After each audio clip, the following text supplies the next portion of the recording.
Alors, si vous avez vos Bibles, tournez avec moi dans Jean. L'épître de Jean.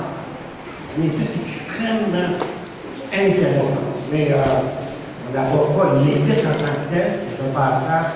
Ce matin, on reviendra à Jean un jour, c'est sûr. Alors, Jean, 3e chapitre, si vous avez vos Bibles.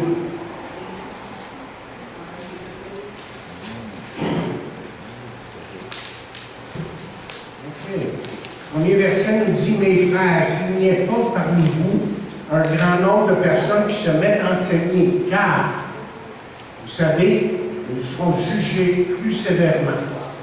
Nous bronchons tous de plusieurs manières. Si quelqu'un ne bronche point en parole, c'est un homme parfait, capable de tenir son corps, tout son corps, en vrai. Si nous mettons le mort dans la bouche des chevaux, pour qu'ils nous obéissent, nous dirigeons aussi leur corps tout entier. Voici même les navires qui sont si grands et qui poussent des vents impétueux, sont dirigés par un très petit gouvernail au gré du pilote. De même, la langue est un petit membre, elle se vante de grandes choses. Voici, c'est comme un petit feu peut embraser une grande forêt. La langue est un feu, est aussi un feu. C'est le monde de l'iniquité. La langue est placée parmi nos membres, souillant tout le corps et enflammant le cours de la vie, étant elle-même enflammée par la géhenne. Les espèces des bêtes, des oiseaux, de reptiles et d'animaux marins sont dotés, ont été dotés par la nature humaine. Et la langue, bien, qu'un homme ne peut la dompter. C'est un mal qu'on ne peut réprimer. Elle est pleine de venin mortel. Par elle, nous bénissons le Seigneur, notre Père, et par elle, nous maudissons les hommes faits à l'image de Dieu. De la même bouche sortent la bénédiction et la malédiction. Il ne faut pas, mes frères, qu'il en soit ainsi. La source fait-elle jaillir par la même ouverture l'eau douce et l'eau amère? Un figuier, mes frères, peut-il produire des oliviers, une vigne de figues, une vigne des figues? De l'eau salée ne peut pas non plus produire de l'eau douce. Prions Dieu. Dieu notre Père, nous te remercions pour ta parole ce matin. Nous prions que par ta parole, nous puissions saisir vraiment la pensée que tu as pour nous. Nous voulons, Seigneur, nous présenter devant toi, corps, âme, esprit, et on te demande d'agir, on te demande de parler par cette parole, par ton Saint-Esprit, que les paroles qui sortent de la bouche de celui-ci puissent t'honorer, te glorifier. Je prie dans le nom de Jésus. Amen. Je ne sais pas si dans votre ordinateur, vous n'avez pas de temps en temps quelque chose qui vous dit mettez à jour. Ça arrive, hein? Ça arrive souvent dernièrement, je ne sais pas pourquoi. En fait, je l'ai fait dernièrement, mais deux ordinateurs portables et le PC que j'ai dans mon bureau, surtout les deux plantés. Je n'ai pas de bonne humeur. Disons que quand tu as besoin de ton ordinateur, tu es capable de travailler dessus, je n'ai pas de bonne humeur. Vous savez, dans la vie chrétienne, nous sommes appelés de se mettre à jour. Plusieurs versets dans la Bible qui nous montrent qu'on doit se mettre à jour. Je vais vous citer un paquet de versets, mais là, ce n'est pas mon but ce matin, mais je me rappelle d'un verset dans Romains 13e chapitre qui dit il est temps de se réveiller. C'est vrai, pas de chrétiens. Il est temps de se réveiller. Et donc ce matin, je vais vous parler d'un sujet qui est difficile à aborder. J'ai trouvé en préparant le message, un sujet qui est extrêmement important et absolument nécessaire pour nous en entendre. Donc, nous allons toucher ce matin un sujet qui nous concerne tous. Et le sujet est évident dans notre texte, n'est-ce pas? Celui de la langue. Mais plus particulièrement, si j'avais à donner un titre à ce message, je l'intitulerais « La puissance de nos paroles ». Vous voyez, le thème de l'épître de Jacques est la maturité spirituelle. Et Jean nous dit dans le chapitre 1 que la maturité spirituelle vient lorsqu'un enfant de Dieu apprend à vraiment s'appuyer sur Dieu, que lorsque celui-ci est éprouvé et tenté. Plus loin, dans le chapitre 1, il dit aussi que la maturité spirituelle s'acquiert en étant le serviteur de son prochain. Et au chapitre 2, il nous dit que la maturité spirituelle vient en évitant tout favoritisme et en pratiquant les œuvres que Dieu nous a préparées d'avance.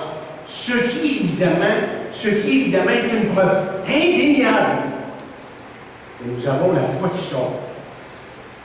Le commentaire public du chercheur l'écrit comme suit. Pour atteindre la maturité spirituelle, un croyant doit être ce que Dieu veut qu'il soit et faire ce que Dieu veut qu'il fasse.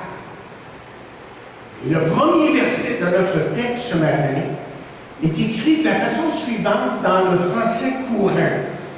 On écrit là, mes frères, ne soyez pas nombreux à vouloir être des enseignants, car vous savez que nous qui enseignons, nous serons jugés plus sévèrement que les autres.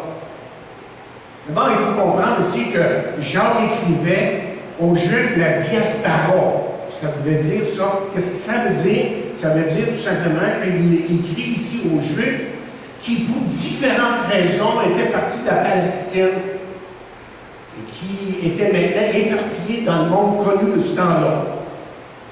Et je veux que vous saisissiez un peu ici la pensée juive de cette époque.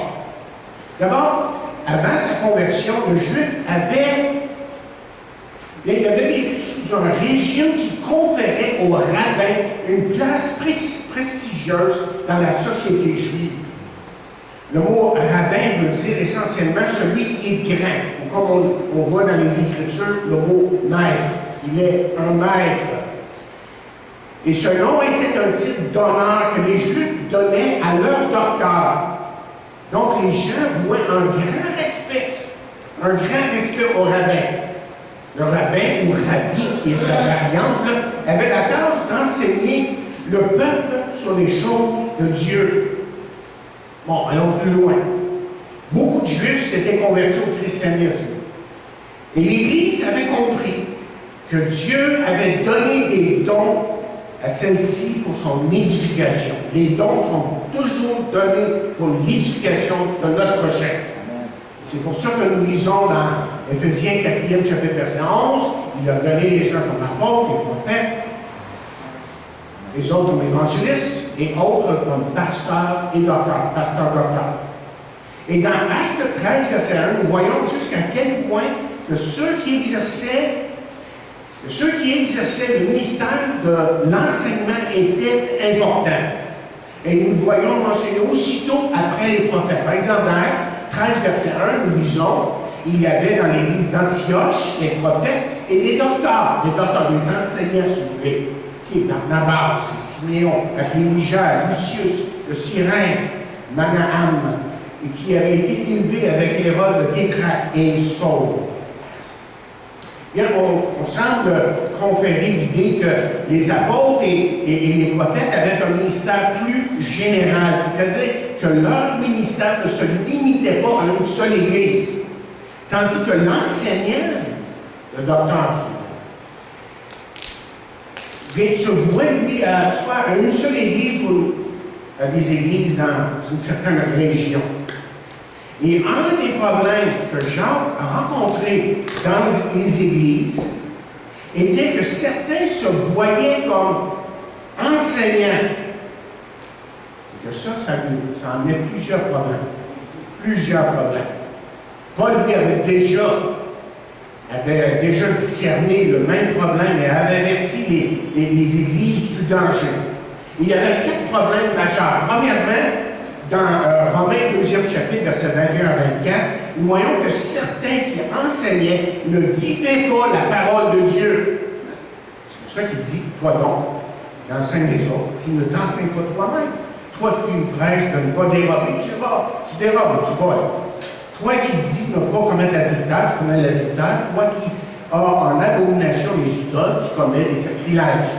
Toi qui te fais une gloire de la loi, tu déshonores Dieu par la transgression de la loi, car le nom de Dieu, à cause de vous, est blasphémé par les païens, comme cela est écrit.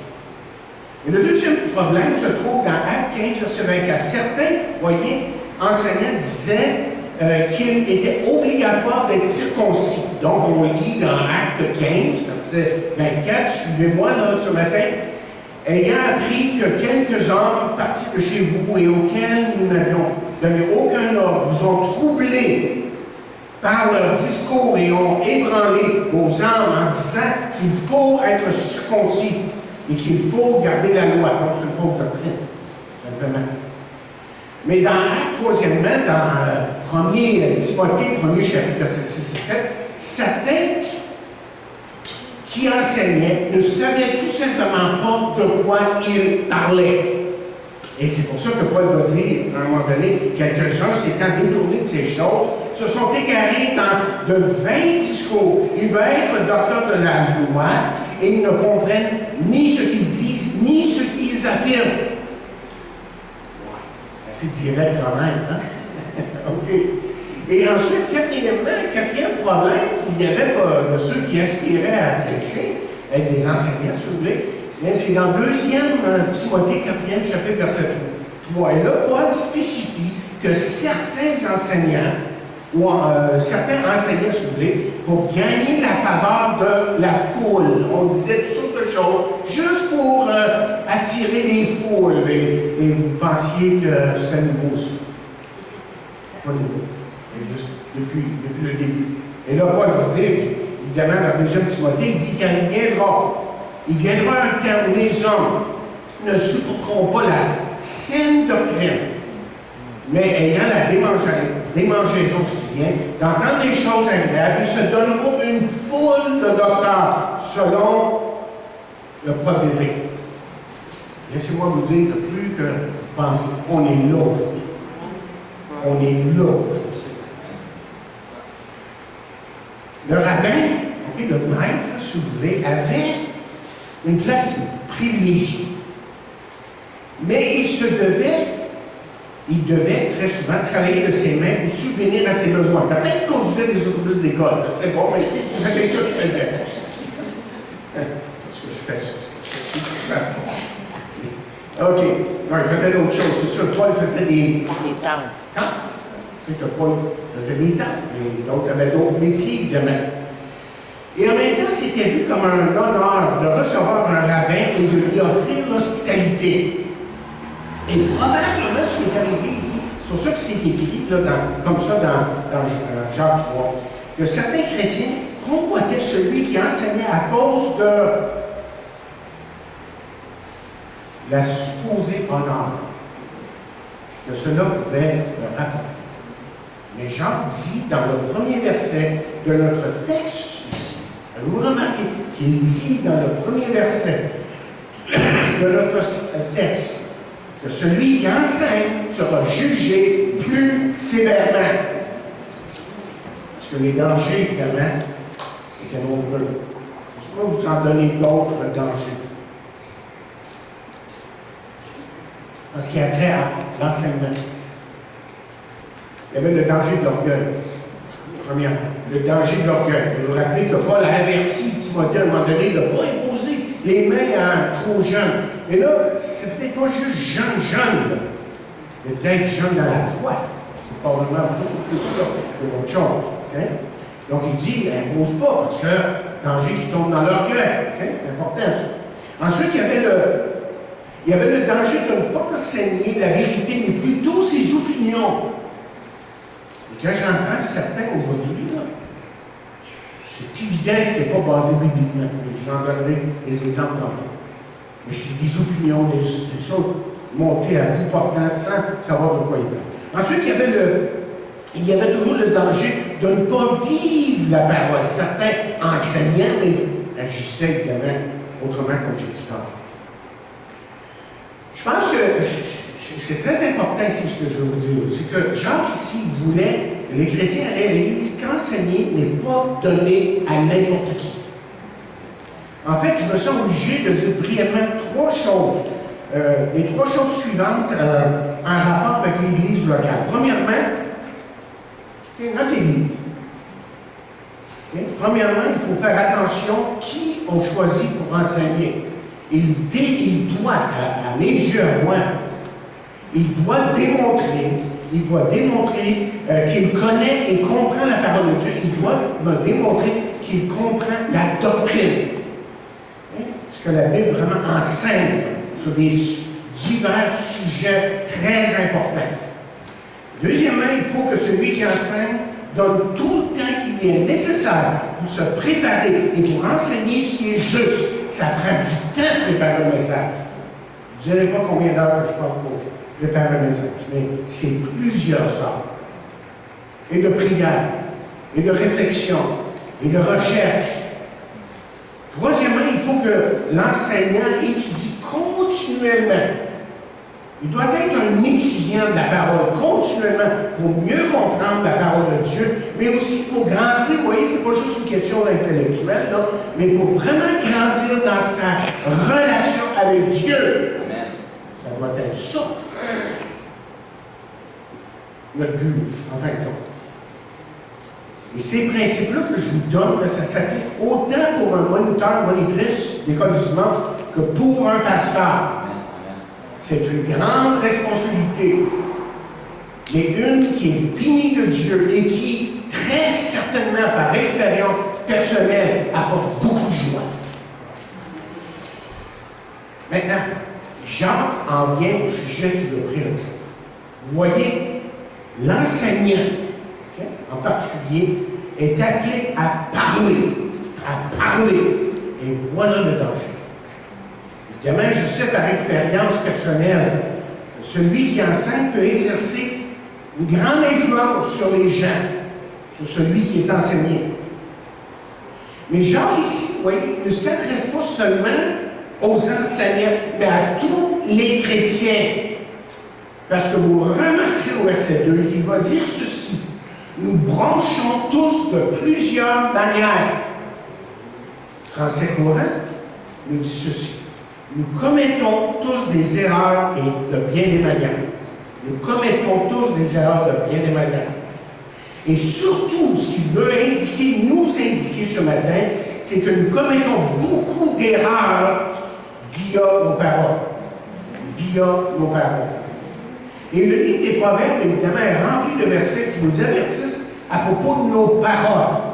C'est rempli. Je vais vous donner quelques exemples. Proverbe 10, verset 10 à 11. Celui qui cligne des yeux est une cause de chagrin, et celui qui est insensé des lèvres court à sa perte.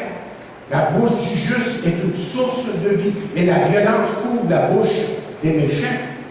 Proverbe 15, verset 1. Une réponse douce calme la fureur, mais une parole dure excite la colère. Proverbe 15, ou même chapitre, verset 2, la langue des sages rend la science aimable, et la bouche des insensés répand la folie. Proverbe 15, verset 4, nous dit, la langue douce est un arbre de vie, mais la langue perverse brise l'âme. Wow! Chapitre 15, toujours, verset 7, il dit, les lèvres, des sages répandent la science, et le cœur des insensés n'est pas droit. Proverbe 20, verset 18 et 19 nous dit « Les projets s'affirmissent par le conseil. Fais la guerre avec prudence. Celui qui répand la calomnie dévoile les secrets. Ne te mêle pas avec celui qui ouvre ses lèvres. » Comment dit, si quelqu'un commence à calomnier un autre, dites-lui de se faire tout éloigner-vous de lui. C'est ce qu'il est en train de dire. Mais là, soyons encore plus précis et disons à haute voix ce que Jacques a vraiment en tête ici. OK? Nous bronchons tous à un certain moment quand nous parlons. Et dans la deuxième portion du verset, je perçois que c'est le désir de Jacques ici, là, pour les chrétiens, de ne plus pécher dans ce sens, qu'ils arrêtent de pécher en parlant. On pêche très souvent. En disant nous, Jacques est en train de nous dire quelque chose de très important en ce qui a trait à nos paroles. Premièrement, nous devons approcher le sujet avec beaucoup d'humilité. Pourquoi? Et c'est bien simple, c'est parce qu'on a tous dit des choses à un moment donné qu'on a regretté. Hein? Dans un moment de colère, par exemple, il est facile de déformer les faits pour gagner la faveur des gens. Facile de mentir pieusement pour éviter d'être responsable de quoi que ce soit. Ou il est facile de décrire une personne sous un angle moins favorable afin de paraître mieux ou meilleur que nous le sommes vraiment. Nous bronchons tous par nos paroles, et puisque c'est le cas, pour chacun de nous, nous ne devons pas être arrogants quand on parle de choses comme ça. Deuxièmement, nous devons approcher ce domaine avec soin. Jean nous dit que si nous contrôlons, je dis bien, notre langue, alors il est certain que nous aurons plus de contrôle dans les autres domaines de la vie. Écoutez ce que Jésus dit, lui, dans Matthieu 12e chapitre, versets 34 et 37. Matthieu 12, 34 à 37, Jésus dit ceci. Il dit, rage de mes pères, comment pourriez-vous dire de bonnes choses, méchants comme vous l'êtes, car c'est de l'abondance du cœur que la bouche parle. L'homme tire de bonnes choses de son bon trésor, et l'homme méchant tire de mauvaises choses de son mauvais trésor dans du cœur. Je vous dis, au jour du jugement, les hommes en rendront compte de toute parole vaine qu'ils auront proférée. Car par tes paroles, tu seras justifié, et par tes paroles, tu seras condamné. Ce que Jésus, ici, est en train de faire, c'est que Jésus nous dit tout simplement que notre conversation révèle quoi? Notre caractère. Notre caractère. Ce que nous disons est une démonstration de ce que nous sommes vraiment. Si nous voulons contrôler notre conversation, il faut contrôler notre caractère. Il faut être avant de faire. Il faut être et avant de faire. Ça, c'est le thème du sermon de la montagne. Il faut être avant de faire. Les deux vont ensemble. La conversation et nos cœurs sont des éléments qui sont inséparables. Parce que vous voyez, généralement, des paroles abusives révèlent un caractère violent. Une parole sarcastique révèle un esprit hautain, de supériorité. Des paroles suggestives, vous savez, on parle du sol, comme ça, et révèlent un cœur rempli de convoitise, évidemment. Les insinuations, les commérages et les calomnies dites sont sur les gens, ou sur des gens, sont une démonstration très souvent du manque de respect. Et surtout, le manque d'amour. Le mensonge. Et le mensonge, lui, révèle un manque d'intégrité, de la duplicité dans le visage d'une personne qui a deux faces. Face à un moment donné. Non, plus tard. C'est de l'hypocrisie. La vantardise révèle évidemment un cœur qui est arrogant. Il n'y a aucun doute que contrôler sa langue devrait être une priorité pour chacun de nous. Parce que vous voyez, si nous voulons grandir dans notre foi, ou en arriver à la maturité spirituelle, il faut qu'il en soit ainsi. C'est ça que Jacques est en train de dire ici. Il faut arriver et apprendre à contrôler nos paroles. Il y a autre chose que Jacques veut nous dire ici. Eh bien, un point extrêmement important. Nous ne devons jamais sous-estimer la puissance de la langue ou la puissance de nos paroles. La puissance de nos paroles. Et Jean, pour ce faire-là, utilise trois images pour nous faire comprendre cette vérité-là. Suivez avec moi. Là. Premièrement, à partir du verset 3. Il dit que la langue est comme un mort dans la bouche d'un cheval. Celui-ci dirige là où il veut. Une bête, évidemment, extrêmement puissante. Okay? Deuxièmement, il compare la langue à un très petit gouvernail qui dirige de gros navires. Et troisièmement, il dit que la langue est comme un petit feu qui peut embraser une grande forêt. Moi, je pense que ce que Jacques veut soulever ici, OK? Et c'est évident, c'est ce qu'il veut soulever là. C'est que la langue est peut-être un petit membre dans le corps de l'homme, mais il est capable de grandes choses. Chose qu'on sait, vous et moi, je pense que c'est assez évident quand même dans notre monde, c'est que la langue est. Dans le cours de l'histoire, nous avons vu, si vous connaissez, moi j'ai toujours aimé l'histoire. Quand j'étais à l'école, c'était l'histoire. Mon meilleur sujet, c'était l'histoire. Pas vraiment pas ça, mais je savais que le Seigneur m'appelait à son ministère, donc moi, tout ce que je voyais dans l'histoire, c'était des exemples de la dégradation de l'homme, de l'amour de Dieu qui pouvait changer le tout. Et dans le cours de l'histoire, on voit surtout la puissance destructrice, devrait dire, plutôt de la langue. Par exemple, Hitler. Vous entendez? Hitler a enflammé le cœur des Allemands pour leur faire croire qu'ils pouvaient conquérir le monde. Des génocides et des guerres qui ont été déclenchés par la parole habile de certains orateurs, de certains dictateurs, comme Staline. Vous pensez qu'Hitler était grave? C'est rien comparé à Staline. Lui, c'est 20 millions. Hitler, c'est 6.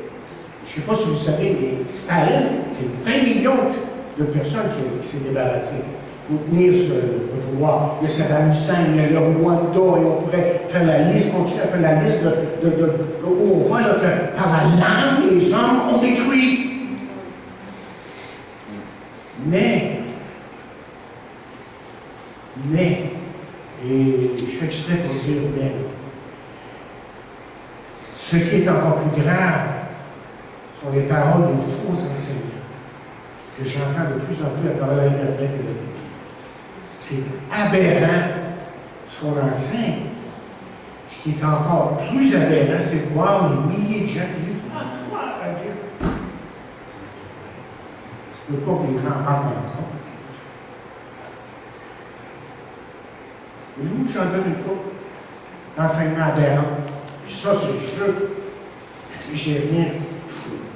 Par exemple, bon, Jésus est mort sur la croix, okay, selon M. Copeland. Okay, Jésus est mort sur la croix. Et je vais vous mentionner les noms à certains moments, puis c'est nécessaire.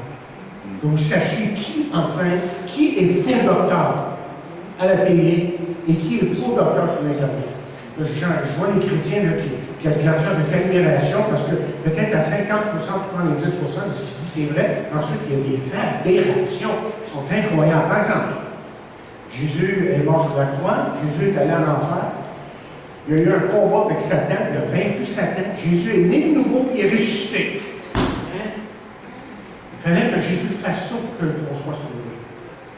La croix est pas suffisante, il a fallu que Jésus fasse d'autres choses. Mais vous saviez, la parole de Dieu, ben c'est ça. Vous saviez, mais on tord les Écritures et on fait dire à la Bible ce qui n'est pas écrit.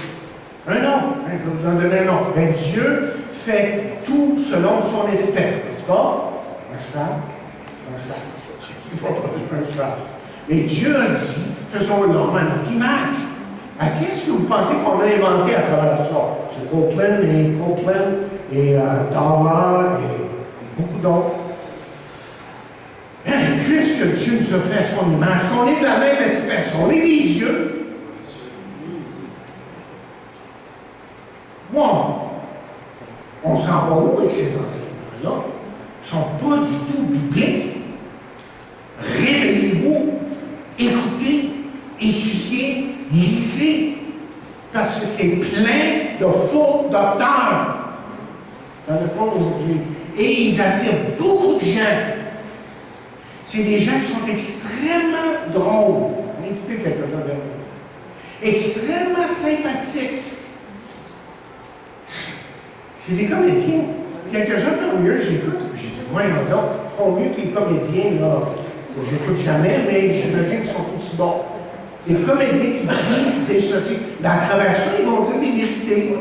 C'est ça qu'il faut faire attention. C'est qu'on dit des choses qui sont vraies, mais ensuite on dit des actes, on emmène des aberrations qui sont totalement, mais totalement fausses. Et c'est seulement celui qui est vraiment dans la parole de Dieu qui va reconnaître ces choses. Vous voyez, nos paroles, si on peut revenir parce que là j'ai dévié un petit peu. Nos paroles peuvent détruire une réputation. Nos paroles peuvent apporter un préjudice à une personne tout à fait innocente. Nos paroles peuvent minimiser la saine doctrine fondée sur la parole de Dieu. Et je vais vous dire qu'à travers mon ministère, c'est pas arrivé souvent, mais j'ai parlé à une personne et j'ai dit, je t'invite de prendre la porte. Je l'ai fait dans cette église.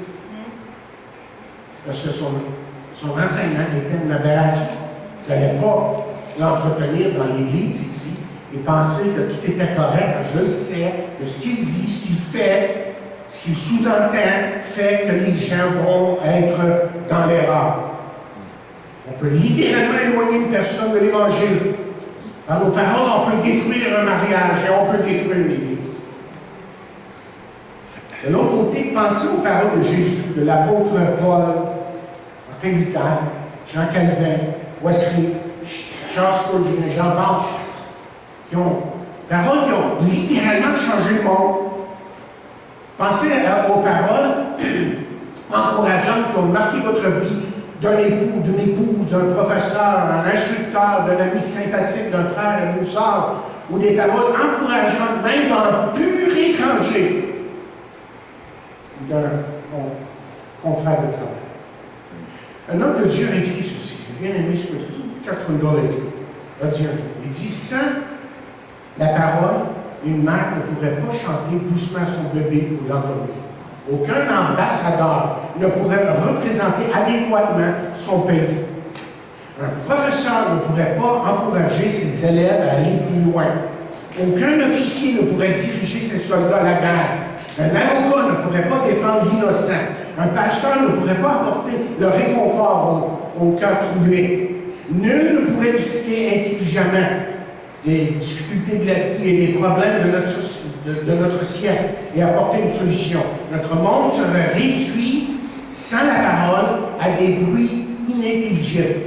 Tu comprends pas inintelligible? Il faut les détailler. Vous les regardez comme il faut, les prononcer comme il faut. Okay?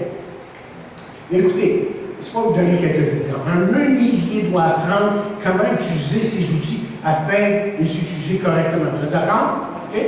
Un chauffeur de course d'automobile doit apprendre à respecter la puissance de son moteur s'il veut gagner. Le pompier doit respecter la puissance destructive du feu. Un médecin a l'obligation, en tout cas cette semaine, j'ai passé sur le bistrot, j'étais content qu'il savait ce qu'il faisait. Un médecin a l'obligation de donner de bons médicaments. Sans ça, il peut tuer ses patients, n'est-ce pas? Et de la même façon, frères et sœurs, nous devons respecter la puissance de nos paroles. Jean identifie maintenant au verset 9 à 12 le plus grand problème qui existait dans son temps et qui existe encore aujourd'hui, malheureusement. Un caractère conséquent. Un caractère conséquent.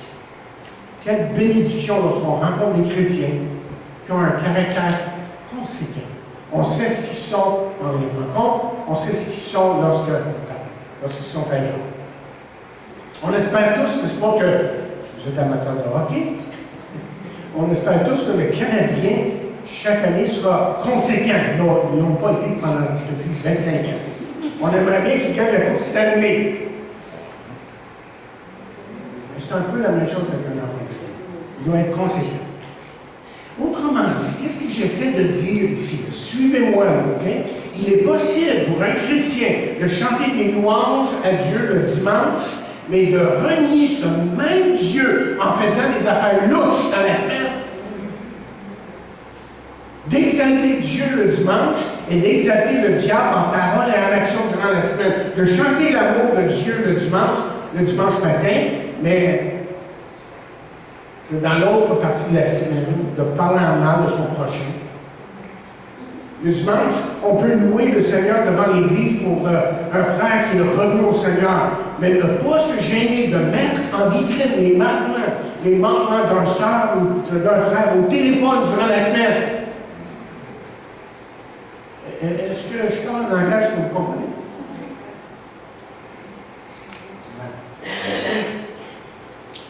Comment dit, voici le point de Jacques ici. Okay? Le point c'est ici. La pensée de Jacques est la suivante, c'est qu'un enfant de Dieu doit parler comme un enfant. Est-ce que je peux répéter ça?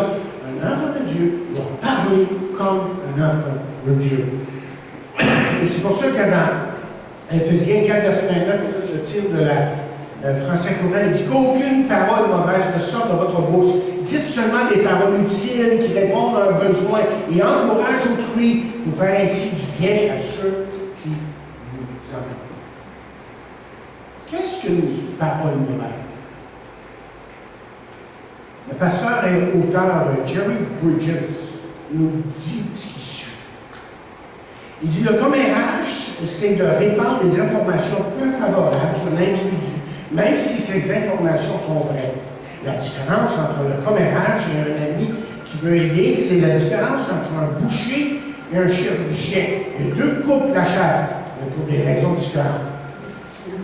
La calomnie, continue à dire, c'est de dire des choses qui sont plus ou moins justes ou complètement fausses sur un individu. C'est souvent tout simplement de la diffamation et une atteinte à la réputation. C'est de dire quelque chose derrière le dos de la personne qu'on n'oserait jamais dire à la personne ou en personne. Nous faisons cela quand nous prêtons de mauvais motifs à quelqu'un, bien que nous sommes incapables de voir son cœur. Être négatif, il dit, c'est de parler négativement de son prochain, de dire des choses sur lui qui n'ont pas besoin d'être dites. Des choses qui n'ont pas besoin d'être dites. Je ne sais pas arrivé, vous autres, ça m'est arrivé. Pourquoi j'ai dit ça? On se le reproche, hein, des fois, devant Dieu, quand on se met devant lui, on dit, Seigneur, pourquoi je suis allé l'informer de ça? Comment il savoir ça, lui ou elle? Ouais. Tu sais, c'est du commérage, c'est négatif. La flatterie, continue à dire, c'est de dire quelque chose à quelqu'un qu'on ne dirait jamais dans son dos. C'est de tenter de manipuler un individu. Et là, il continue à dire, la façon que nous parlons, les uns les autres, peut être méchante, des paroles dures, du sarcasme, des insultes et des paroles qui ridiculisent et qui font en sorte que la personne que nous visons se sent abaissée, humiliée et blessée. Comme une tumeur cancéreuse, qui doit être enlevée. Ainsi, une mauvaise parole doit être bannie de notre bouche avant que celle-ci accomplisse son œuvre de destruction. Bien, le texte nous dit, puisque nous bronchons tous de plusieurs façons, par nos paroles, par exemple, la question est celle-ci, qu'est-ce qu'on peut faire?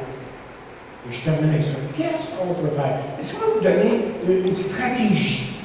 Et je vais vous donner une stratégie pour vous aider à vraiment cheminer, pour être capable de vraiment éviter des situations, spécialement qu'on parle de plus en plus ici, qu'on est une famille et on veut apprendre à se connaître, on veut apprendre à s'aimer, on veut apprendre à prier les uns pour les autres. Alors, il y a des choses qu'il va falloir éviter. Sans ça, on va se s'entretuer. C'est aussi simple que ça. C'est ça qui va être. La première chose, parler lentement. On nous raconte que le président Carl Coolidge des États-Unis était un homme de peu de paroles. OK? Il était président des États-Unis, puis il ne parlait pas. Différent. Ben, les poignets, hein? Les gens l'appelaient Carl le silencieux. Et lors de son inauguration comme président du Sénat, il prononça un discours de 10 lignes. Et lors de sa réélection, par acclamation pour un deuxième terme, son discours est encore plus court, 4 lignes. Il dit, conservez les fondations sûres de nos institutions, faites votre travail avec l'esprit d'un soldat en tant que fonctionnaire, soyez loyal envers votre patrie et soyez bref en tout, soyez bref.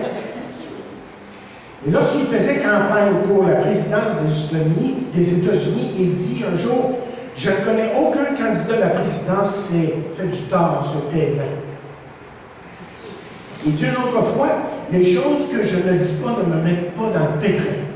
Ne me mettent jamais dans le pétrin. » Et Coolidge ne parlait pas beaucoup, mais on dit que lorsqu'il parlait, que ça valait vraiment la peine de l'écouter. Vous voyez, on dit que Coolidge comprenait la puissance de la parole. Utiliser de la bonne façon, une parole peut influencer pour le bien. Utiliser de la mauvaise façon, celle-ci peut causer des dommages irréparables. Et je pense que ce matin, on a tous à apprendre du président Coolidge. Vous voyez, moi-même, j'ai appris plusieurs choses à travers les années. J'ai appris que lorsque je parle avant de réfléchir, que lorsque je parle avant de réfléchir, vous savez ce qui arrive? On me met dans le pétrin. Très sûr. Que si j'essaie d'être habile dans mes commentaires, que je peux paraître très imbécile, comme un vrai imbécile. Et que lorsque j'essaie de répondre à une question avant d'avoir bien compris la question, que je peux frustrer mon prochain. Donc, c'est important de réfléchir avant de parler et souvent ne pas parler, c'est la meilleure chose. Pas facile. Pas facile. Deuxièmement, apprenez par cœur les versets de la parole de Dieu. Pourquoi est-ce que je dis ça? Parce qu'une des meilleures façons pour améliorer la qualité de notre conversation, c'est de se donner quelque chose de meilleur. Et il n'y a rien de meilleur que la parole de Dieu. Si vous passez la plupart du temps avec des gens qui blasphèment, qui sont négatifs, il y a des fortes chances que vous allez comme ça. Et si vous passez du temps dans la parole chaque jour, vous serez influencé par celle-ci, évidemment. Vos pensées et votre parler ne sera plus le même parce que la Bible aura fait son œuvre dans votre vie. Elle vous donnera aussi une direction dans la vie, vous aidera à aimer les autres comme vous devriez. Troisièmement, développer une profonde communion avec le Père. Parce qu'en apprenant à connaître l'amour de Dieu, cet amour-là nous change.